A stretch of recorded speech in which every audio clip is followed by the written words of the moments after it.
And now to an inspiring story coming out of the pandemic. A Colorado man is thankful tonight to the doctors who not only saved his life, but also helped him recover from a nearly fatal case of COVID-19.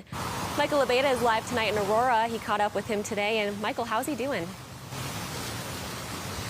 Well, Mackenzie, he's doing better than he has in a long time. Russ Fortna is at home tonight with his family, who he says, along with the doctors and nurses who cared for him for 7 months, inspired him to beat COVID-19.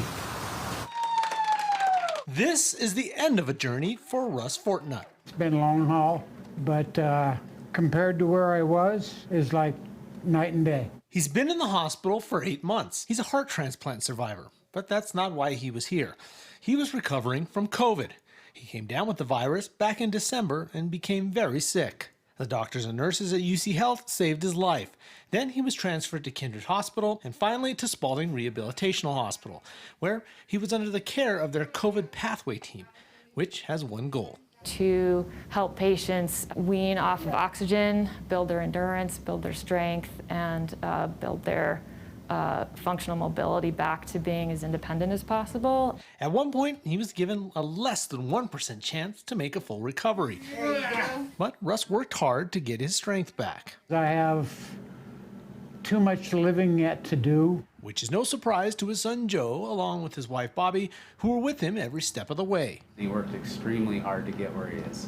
The doctors at Spalding say they've never seen someone make such a huge recovery. He's a miracle. And now, at the end of this painful journey, like is the case with all endings, is the beginning of a new one. Russ is going home to be with his family. And he has one message for anyone wanting to glean inspiration from his story. Get your shots, because we're having another epidemic go on right now, simply because people have been misinformed or lazy. Now, Russ didn't have enough words of gratitude to express how he feels towards the doctors at all 3 hospitals he was at. And he said this has given him a new lease on life. One of the first things on their agenda when he gets home with his family is to open Christmas gifts from December that he missed out on because he was hospitalized with COVID. In Aurora, Michael Abeyta, covering Colorado First. What a story. Thanks so much, Michael.